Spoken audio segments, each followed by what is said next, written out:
Orolda 30 necha odam qatnashadigan yig'inda butun yer sharidagi necha milliard odamning hayot mamotini muzokara qildi desam, ishonimsiz yo'qman. Ular hatto butun yer sharidagi nopusni 500 millionga tushirish uchun yadro quroli, iqtisodiy krizis qatorli usullar bilan balkim 3-dunyo urushini qo'zg'ashni planlayotgan bo'lishi mumkin. Suiqasd nazariyasi yana Yinmoldunda mushu bir necha yilda butun yer sharini qoplab, nurg'un jang'i zamon bo'lgan yangi tipdagi tajismon virusni bu sesiq nom jahon pur ketgan tashkilotning suiqasdi deb qaraydi. Bu sirliq tashkilot kela zodi kim? Acaba insonlarning taqdiri allaqachon bekitilib bo'lganmi? 2010-yili Brain ismli biraylan to'rda bir sin ko'rinishni yo'llagan.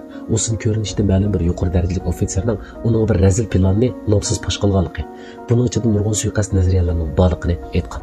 U aniq qilib mundaq degan: dunyodagi tabiiy bo'lmagan ofatlarning hammasini bir sirliq tashkilot planlaydi. Ular hatto insoniyatni zukam qiladigan virus paydo qilishga tayyorlik qiladi. Shunday 3-qatim dunyo urushini qo'zg'ash to'g'risida xali so'zlagan. Anglashlarga qaraganda bu sirliq tashkilotning yig'iniga qatnashuvchilarning hammasi qo'ltis kishilar bo'lib, Angliya va Amerika oqsoqliklarini o'z ichiga oladigan. Bularning eng oxirgi nishoni dal dunyoni kontrol qilish, ya'ni insoniyatga rahbarlik qilish ekan. Balkim ba'zilar hayron qilishi mumkin. Bunday sirliq tashkilot rasmiy mavjudmi?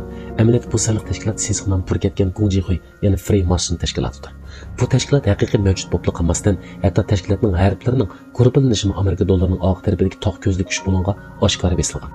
Bu tog' ko'z dal Freemason tashkilotining belgisi.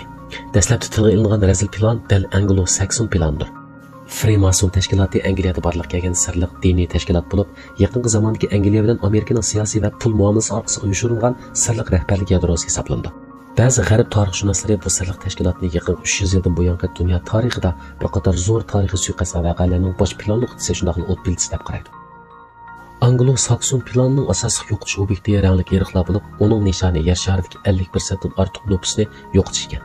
Biz hozir filmda so'zlayotgan Anglo-Sakson ilgari intayin kuchli bo'lgan G'arbiy Yevropadagi kurashchan millatni ko'rsatgan bo'lib, German qon sistemasidagi bir tarmoqqa vakillik qiladi ekan.